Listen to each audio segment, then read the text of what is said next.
welcome to GeekStorm, episode number, we'll just insert that in a graphic 121. later. 1, 2, 1. You know what's so cool about that is if you do it backwards, it's still 121. You know what also is cool about that, Mr. Mike Dukes? What's that? 121 is the address of Comics Cube, the finest comic book store in all of Howard County, located at 121 East Sycamore Street. Not more than like 4 doors from where we are sitting currently. That's like a conspiracy. It's crazy. It's all lined up. And if you look at the stars tonight, it will form out like 121. The Big Dipper and the Little Dipper rearrange into some weird kind of position. And that's you can only science. read about in a book.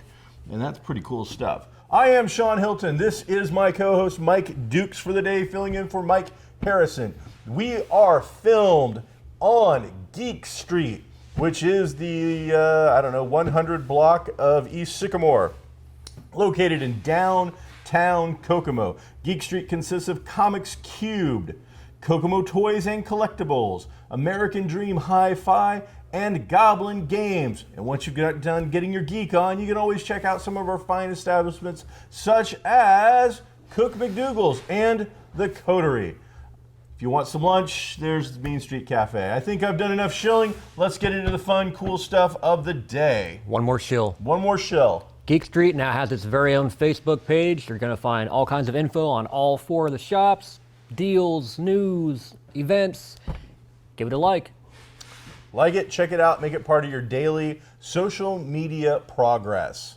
So, Mike, what's been going on in the world of geeks? I've been inundated in Kickstarters here of late. Let's get into it, people. Harrison's not here, so it's time for the big boys to play with big toys and RPGs and video games. I know that you're a serious backer of Kickstarter. Probably Kickstarter, too much. Well, sometimes the bank account might want to push a little back. For those who don't know, Kickstarter is an online community of people who go out and say, my dream is to create a role-playing game, a video game, a new gadget, a new widget, Anything you can think of. some kind of brand new coat. You name it, you think of it, but you're like, hey, I'm just a little dude. I don't know anybody. How do I get capital? How do I get investment to get my idea going? Well, you can go to Kickstarter, present your idea, show people, explain it, and they will get the chance to invest in your project by making a pledge. Now, traditionally, the pledge allows the person to buy, well, not necessarily buy, but whatever, however it works. You get the item. So this particular book here, Hollow Earth Expeditions, Revelations of Mars from Exile Game Studio, was created through a Kickstarter. The creator of the game, Jeff Combos, put together a package deal, did a video and explained, if you donate X amount of dollars, you'll get me to come shake your hand, kiss your baby. For like $50, you get the hardcover book delivered to you in the continental United States. There was a baby kissing pledge? There was, but you had to bid a lot of money because he is highly in demand, a single man with a plan. So the idea, though, is you can go and back multitudes of various things on Kickstarter, and eventually, hopefully, if it gets enough money, then it kicks in and they produce the item that they said they were going to make. And then several months down the line, and let me just say, you have to be very patient. It takes a long time. I mean, some of these Kickstarters are a year, 2 years to get the final item, but it gives you a chance to be on the ground floor, make friends with the creator, get your chance to make a mark in the world. I think that's a pretty good explanation of Kickstarter. So what are you backing lately? Backing is when you pledge money to a specific item. What aren't you backing right now? Yeah. When I got up this morning, there were 3. 3? Now that I'm sitting here, there are 4. 4. Yeah. What is the newest edition? What just popped up on your radar on Kickstarter? The newest, you've backed it as well. It's the Baker Street Sherlock Holmes expansion pack, which is odd because you and I both backed the original, and you had difficulty getting the emails about updates, and I was getting them. So then I sent you that link saying, hey, Sean, look, there's an expansion, and you already knew about it because you're getting emails now and I'm not. Okay, so that particular Kickstarter is a supplement for a role-playing game. The role-playing game was kickstarted last year by a gentleman out of Fort Wayne, Indiana, so actually really one of our neighbors. And the idea is that it's a role-playing game where you are playing kind of the Baker Street irregulars, but not kids. You're playing associates of Sherlock Holmes. Sherlock Holmes's casebook is overloaded, and he is asking for help from a few private individuals to step in and do the investigation for him. So you played those characters, and role-playing means you sit at the table with all your friends, you roll some dice, one person kind of tells the story, and you interact with the story. It's like improv theater, and then without it dressing up. Yeah, and then anytime there's any type of possibility of failure when you're trying to do something, that's where the dice rolls come in. I want to jump onto the carriage is getting away around the corner. It's picked up a lot of speed. I want to jump on the back of it. Well, that's difficult. You'd have to make a dice roll to see if you could do it. So I believe this is Bryce Whitaker. Yeah. Might be the gentleman behind it. I don't remember the name of the company. So this is their first supplement, and the supplement will be adding more adventures and a campaign being a series of interlocked and connected adventures. And what's really exciting about this one, I think, is there's going to be a Jack the Ripper campaign. That's what hooked me. If That it was just an really expansion, I cool. probably would have passed, but I'm a Jack the Ripper junkie, so I saw that, and now they will be getting my money. So you'll get a chance to work for Sherlock Holmes, solving mysteries, and trying to track down, defeat, and bring to justice Jack the Ripper. And then some of the additional things, if they get to higher amounts, is they have special dice, and the dice will have different faces on them instead of traditional dice. So there's like a die that's got a Sherlock Holmes portrait icon on it, or a Watson kind of, or a Moriarty. So they'll replace it, and they'll have a Jack the Ripper one if they get to enough. That's And a one of the Mycroft great Holmes things one. about Kickstarter, and one of the reasons why you wanted, if you can get in on the funding for the Kickstarter instead of waiting until the whatever it is produced and is in production, you get a lot for your pledge, especially when it comes to role-playing games. You may pledge for this book, but as the amount of money goes up that they get, they start unlocking what are called stretch goals. These are things that they don't have money for necessarily, but they like to do, and if they could get enough money, they will do. Those things start getting unlocked, and suddenly, like for Revelations of Mars, there were special style chips, there were special dice, there was a GM Printouts, screen. maps, dice, GM screen, adventures, lots of fun, cool, exciting things, which as it got, the goal was to get to $10,000, let's say. I don't remember what the goal was. Well, at $15,000, we're going to add in more artwork that wasn't traditionally expected to be in the book. At $25,000, you're going to get a free poster. At $50,000, we're going to come and sing happy birthday to you or something. Everybody's different. Every category is different because each Kickstarter person gets to create their own plateaus and numbers and things like that. So every Kickstarter you're ever going to see is always going to be different. Yeah. So I want to take a chance to check out the Baker Street one and support a local Indiana creator as he tries to expand. I can't wait. You and me need to get together and play that sometime. Yeah. We can probably get Bryce and actually get him to come run a game at some point if we're willing to throw him some gas money and pay for some pizza. I bet. That'd be kind of cool. I think he's going to be at Hoosier Con. Hoosier Con's coming up. We'll talk about that next week. All right, that's one out of four Kickstarters. Okay, next, since we have Revelations of Mars here, there was a book of adventures. That was a stretch goal for this one. And I'm not sure exactly what happened. There's supposed to be 4 adventures. He has 3. 3 of them are being written right now by actual, RPG writers. The 4th one is being shopped around a little bit. Okay. I was invited to write that particular, I don't know if it was that particular adventure. I was invited to write an adventure. I am currently writing an adventure for another person who's backed on Kickstarter, the Quantum Black game, which we have talked about in the past. So I had to take a pass. I didn't have the time to dedicate to write what I think has to be a really amazing adventure. So he's shopping it around to a few other people, and I think I know some of the names involved, high quality writers. It's going to be really good. Good deal. So that is Perils of Mars. It's another Kickstarter linked to this one. It's a book of adventures for this setting. And if you were a backer of Revelations of Mars, you're going to get the PDF of this free regardless. But if you also want an actual book instead of a PDF, then you can be like me and toss a little money for it. But he's already smashed a couple of stretch goals, and now there are new style chips. New style chips, new dice, new art. It's going to have an original cover. Like on this book here, you might repurpose a cover. You might want to use the same cover for the next thing because covers cost a lot of money. Well, Yeah. he's made enough on the stretch goals. There's going to be a new cover. and several other new items. I think they're going to get to a couple more stretch goals, which are going to unlock some more fun stuff. Because he was wanting $5,000, and as of this morning, he has 16,169. I think 18,000 is the next stretch goal, and 25,000 I want to say is a big secret stretch goal. And that's 298 backers. That's quite a few gamers out there. Yeah, he's got a good steady following, and this is all everything up front, all chips on the board. I do work for this company on occasion. Very good friends with the creators, editors, and the guys who run the game. I run the game. I do write a little bit on occasion, and I also get to do some consultation here and there for how things can help the company and whatnot. So, but I love it. I love it enough that I'm willing to do the work for it, and I run it. I love it. I think it's a great game. So they've got a Kickstarter going on right now. Pick up the Hollow Earth. If you pledge enough, you actually get a copy of the role-playing game, and you can get a copy of the new Perils coming out, plus some other fun stuff. So there's some great stuff in that one to check out. Exile Game Studio, you can check them out on the internet. They'll have representation at Origins this year and at Gen Con. Plenty of games being played, lots of introduction games. I'm getting ready to start working on, once I get done with the Quantum Black quick start adventure, I think I'm going to be working on a Passport to the Hollow Earth introduction kind of thing that can be used by all GMs all around the world. Good deal. To help people introduce to this particular role-playing game.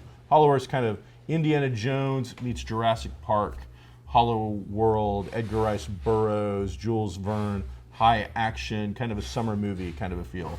Jurassic World would have been a Hollow Earth expedition modern adventure. Pretty much, yeah. If you love Indiana Jones, you love Jurassic Park, Hollow Earth's probably the game for you. You need to play that too sometime soon. I've got a stack of all my Ubiquity games right now, and I'm going through them all because I've been going through the Quantum Black stuff. I'm trying to work on a video for Scott Jones. Just kind of promote it some more. And then I also, speaking of Ubiquity, I also just got the PDF for Leagues of Gothic Horror from Triple H Games. Ah, I need to go and get mine then. I backed that. I haven't got that yet. I'm impressed. I was a little worried because I walk a fine line when it comes to Savage Worlds and Ubiquity games. They can do a lot of the same things, but there are some key differences.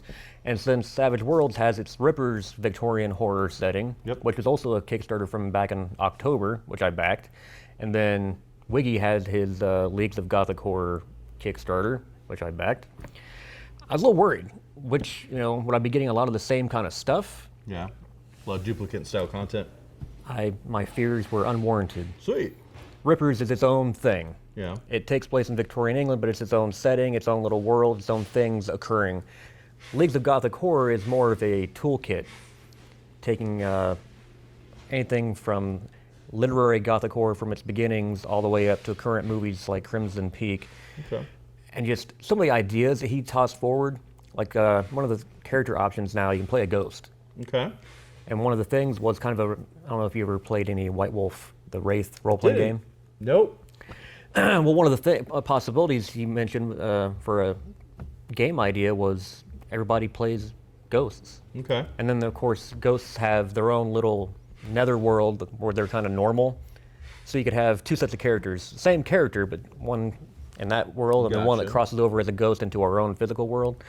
And just a lot of little stuff, a lot of historical characters mentioned and statted out. It's just a really nice Sounds like book. they would both be able to be used together then. They would. A lot of content that would cross over really well and meld with one another. And that's also, I think, the same thing.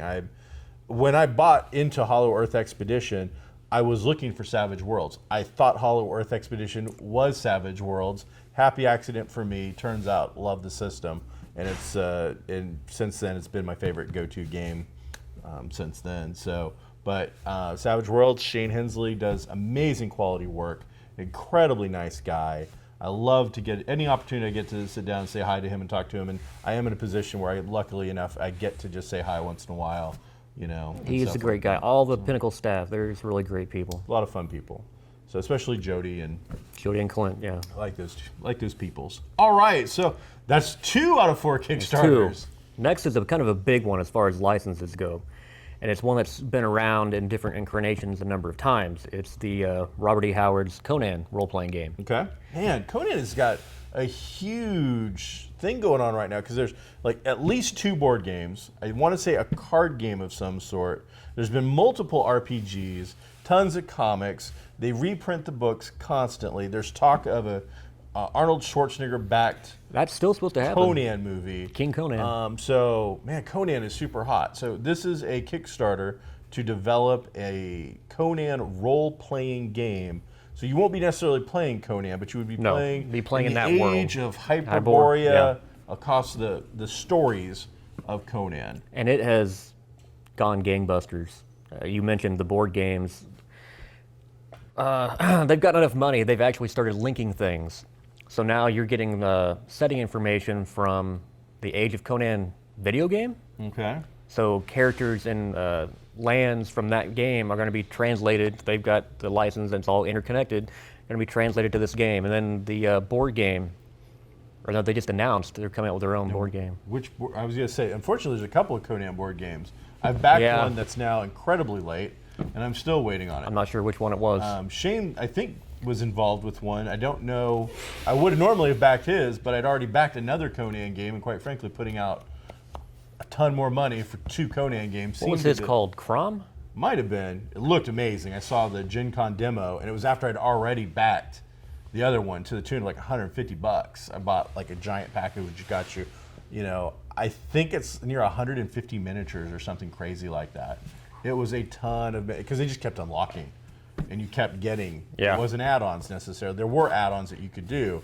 So, but every time they got a goal, it's like, here's 2 more miniatures we're adding to what you already thought you were getting. Well, I did the Reaper's Miniatures the Bones Kickstarter. I spent $100 and ended up with over almost 300 miniatures. That is amazing. But they're doing great. They've got 2,704 backers. Wow. They wanted, this is a kind of an odd number, they wanted $65,344. Okay, they're very specific. They know what they need. But they currently have $368,398. It's just watching goals and stretch goals just get smashed. So you've got your core book, which is like, I think, 300 pages. Wow. And now they've unlocked 5 additional books, maps, dice, tokens, cards. Instant RPG collection for the RPG collector. I mean, if you're a Conan fan, or you're even just an RPG fan, and the thing is, and this is what's so cool about it, even though they've unlocked all this stuff, you can still get in at, fairly, I would imagine for $100-$150, you can probably get almost every single one of those products. I don't have the Kickstarter thing in front of me for it, but they've got a number of little, I mean, $50 is probably getting you the core book and a bunch of PDF versions of everything. I think I'm in for $60, and that gets me the main book, and then every PDF that gets unlocked. So all those books that they've unlocked. Kindle or laptop or whatever you use is about to be set on fire. Yeah. Robert E. Howard, famous pulp writer from Texas, I believe, ended up killing himself, committing suicide by shooting himself in his 30s. His creation has outlived him several-fold and just continues to make the estate, the Robert E. Howard estate, a ton of money. So yeah, Conan's the most popular, but he also had Solomon Kane. He had Cole the Conqueror. I can't remember the name of the Joe the Boxer. Joe the Boxer. Red Sonja's connected somehow. Bran MacMorn is another character. He had a lot. He was a prolific writer. It's sad that Lovecraft passed away of cancer too early, and Robert E. Howard took his own life. So 2 of the upper echelon of pulp fiction writers just were. Man, I can only imagine if they got to live out to 70, 80 years old and what they would have kept doing. So, I know. Amazing, amazing stuff. Sit awake thinking about things like that at night. All right, so that's Last but that not one. least, we're gonna stop out the Kickstarter with a big one. What you're really excited about? Okay, there's an old adage when it comes to role-playing games, because we both know you really don't get into role-playing games to make a ton of cash. It's true. And the old adage was, if you want to make $1 million with a role-playing game, you better start with $2 million. $2 million. That's no longer the case. Back, wow, I'm not sure how many years it was. It was 90s. Yeah, it was a while back. There was a game company still exists, Alderac Entertainment Group. And the head of that company at the time was a man named John Wick. Not, in fact, Keanu Reeves going around massacring and killing everybody. Just a happy accident for him that he's got a kick-ass cool name. Although when that movie came out, he was just berated constantly with memes of, hey, look, look, look. But he had a game called Legends of the Five Rings. It was a Asian, Japanese fantasy setting. That's how I got to know who he was and what he could do. And then after that, it became very popular. It did. And then Role-playing game, card game, I think a video game of some sort. Miniature games, yeah. Just tons of spin-offs that did very, very... There was Magic the Gathering at one point and Legends of the Five Rings. L5R. After that, he kind of switched gears and went with a fantasy piracy game called 7C. It was quite popular, but didn't quite reach the oomph that L5R had. But apparently the fan base was very, very, very dedicated. And even though he left Alderac Entertainment Group, Alderac kept L5R going. They kind of just let 7C go and didn't really do anything with it. So it's, in the role-playing game industry, many considered it to be a dead game. Even though the books are still out there, you can still play it. If there's not more stuff being produced, they consider it a dead game. Well, he got the rights back and decided to kickstart a second edition of 7C. I thought, okay, yeah, it'll probably be successful. Do well. I had no idea. No idea. Because as of this morning, they have 9,332 backers. He wanted 30,000 in capital to get the book produced, printed. 30K. Modest income, probably pretty close to the median income of people in Kokomo, I would imagine, for 1 year. That's what he wanted, what he needed. As of this morning, he has $1,048,140. Wow. It has unlocked not just a book, a game, an entire line. For the next 2 years, he's going to be living, breathing, eating 7C because there are novels that have been unlocked. There have been 16 additional books, wow. maps, soundtrack, dice, chips, you name it. And then just, I believe last night, the latest stretch goal is they're producing a board game. Sweet. So, wow. And this is another one of those, if you pledge a certain amount, again, I think I'm in for like $60. That's getting me the core book, which is a 300-page book. It's a hefty book. That's the main game. It's all you need to play. But then that's also getting me PDFs of everything else, all those novels. I get that soundtrack digitally. I get all those source books. And I'm still really considering getting the dice. Just upping it a little? Yeah. That's the other cool thing about the Kickstarter is like you've backed it at $60. At any point in time, you can change your pledge and kick it up a little bit. So if something unlocks, it's not at the $60 level, but was at, let's say, the $80 level to get a bunch of other stuff, you can just kick in another $20 and it goes. The other thing is I like about Kickstarter is none of the money that you've pledged goes anywhere until it's actually funded. So like you said, this game wanted $30,000. If it only got to $29,999, your pledge doesn't kick in. Your money never leaves your account. The project fails. And you're not charged anything. And I've had a couple do that that I've thrown in on. Most of the ones that I do are pretty big and they make it, but occasionally something comes a little short and doesn't quite get to where it needs to be. I've only had a handful that did not actually successfully kickstart. For the most part, they've all really done well. But I've noticed I also have a tendency to, I know these game companies, sure. I know these authors, so I know, okay, this is probably going to work, this will probably work. So out of the four, what is the most exciting one for you right now? What is the one that if you could play tonight, have it in your hands, this is the one out of the four, which one's it going to be? That's a tough one.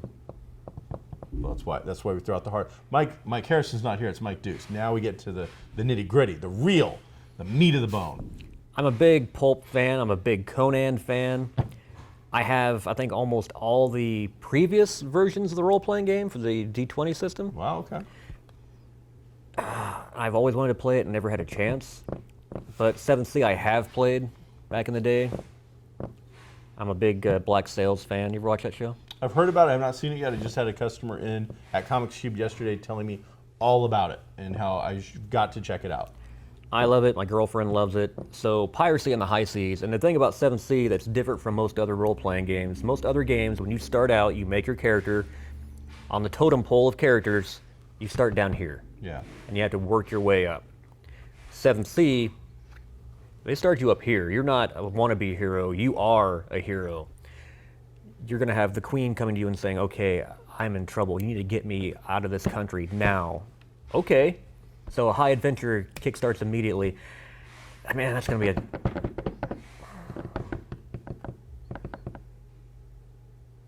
I love you, John Wick, but I really want to try Conan. I want to kill me some pigs. They deserve it. Conan. All right, for me, I mean, it's easy. I said I kind of worked for the company a little bit. Love the game, Perils of Mars. I kicked myself that I couldn't be involved in that actual Kickstarter writing one of those adventures. I really wanted to, but I am getting the opportunity now to write some stuff for Quantum Black, which also is just amazing. It's one of those deals where if I didn't have the full-time job and own my business, I would happily be doing both. I'm having a blast because I'm trying to create basically a series of mini movies to help give people an idea of what Quantum Black is and also get the interest generated. So it's fun for me because it's live action. Cool. And then I can do all these effects, and Quantum Black deals with Cthulhu mythos, Lovecraftian terrors, which again, I'm a huge Lovecraft and Call of Cthulhu fan, so that's right up my alley. And animation-wise, getting to have Cthulhu come out of the water. And just rise up out of the wildcat. It's fun. Awesome. All right, so the big news, you know what, also in games, Codenames from Czech Games Edition. Codenames is a great party-style game. You have to have at least 4 players. And the idea is that one person is the spy master, and they are going to be, well, actually, there are 2 teams. You play teams. There are 2 spy masters, and then the rest of the people play on either of the 2 teams, red team or the blue team. I'm the red team, you are the blue team. I am going to try to get the red team to guess who secret agents are. You are the blue team. You're going to try to get the blue team to guess who secret agents are. You put down 25 cards, and the cards are fairly small, and they all just have a word on them. So dog, honey, fire, helicopter. These are all the code names of the agents. Then we have a card that only you and I would see as the spy masters giving clues that tell us out of this board, like if Honey is here, Honey's a red agent. And I want them to know who the red agent is. I need to get them to pick that card. I can only give 1-word clues. So you could say B, and they would look around, and there's 25 cards to choose from. You have to get them to Honey. But let's say there was also Hive, and that was also a red agent. You can then say 2-word, or Honey 2, which means there are 2 clues out, or 2 agents out there that are related to the clue you just gave. And you can go up to 3 or 4.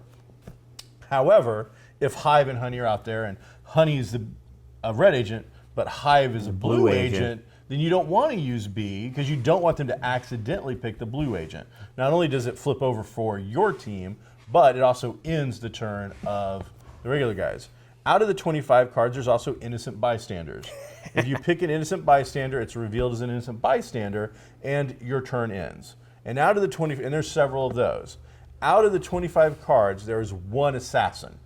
If you ever accidentally pick the assassin, you automatically lose. Your team's out. Wow. So we played it at Cook McDougal's in a bar on one of their tables with about 6 different people swapping in and out, and even non-gamers loved it. Cool. Both of the copies that I had to demo and show, both gone by the end of that night. People loved them. It is actually on hold for somebody. For those who like a good party game, apples to apples, Cards Against Humanity, this is a little cleaner, but it is just as cutthroat. It's just as much fun and doesn't take too long. It's about a 15 to 20 minute game at most. Super simple. Once you've played it once or twice, you can then start running in and teaching people how to play it yourself. So, Codenames, pick it up at either Goblin Games or special order at Comics Cubed. Both of them on Geek Street can get you Codenames. Great game. It's only a $20, $19.99, $20 buy-in to get the whole thing. Big fan. Thought it was well thought it was worth mentioning on here. What is it about card games being cutthroat? I don't know. I am not keeping track of time. Did you just give us the devil sign? I don't know what that means. So how much time do we have left? You have 2 minutes left? 20 minutes left. 2 minutes left. That was quick. Wow, Kickstarter got a lot of love. Hey, if you were one of the Kickstarters you mentioned, you need to send some gift cards our way or something. Up the pledge level for us. All right, Wow. so the other big geek news of the week is got to be the Civil War trailer, or Captain America 3. Holy cow! That was amazing. Everything you got up to this point was a teaser, and it felt like it. This was the release. Holy cow! Wow. Moses parted the geek sea and let his people free. You saw all those characters. You saw Black Panther.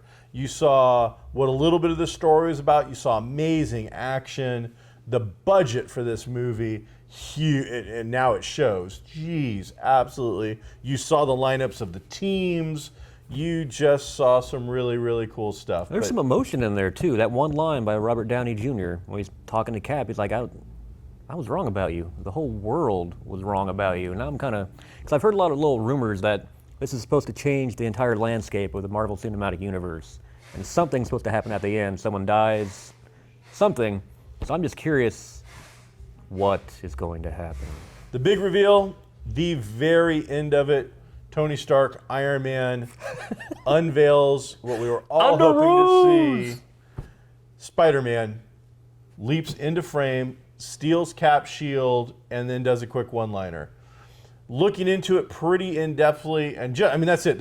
He flips in, he does the superhero landing just as Deadpool calls, grabs the shield, says his line, but you can tell immediately, just like Deadpool, they've animated the eyes of Spider-Man. It's a guy in a costume for the most part, but when they do the close-up, the black around the eyes, which is part of the costume, grows quite a bit. I had read, someone had thought they had seen him on set, and I guess an early version of his costume were goggles that kind of could close. And since in the comic books, spoilers if you hadn't read the comic Civil War, Iron Man gives Spider-Man iron armor. Yep. I don't think it's going to happen here, but he may upgrade the whole goofy goggle thing into something a little more streamlined, like what we saw in the teaser trailer. Well, we're over time. That was GeekStorm this week. Thanks for checking out. Check out those Kickstarters, though. I think there's some awesome ones. If you haven't used Kickstarter before, dip your toes in. If you have, we've given you 4 opportunities to check out some great games from some of our favorite companies. I'm Sean Hilton. I'm Mike Dukes. We are GeekStorm, filmed again on Geek Street in downtown Kokomo.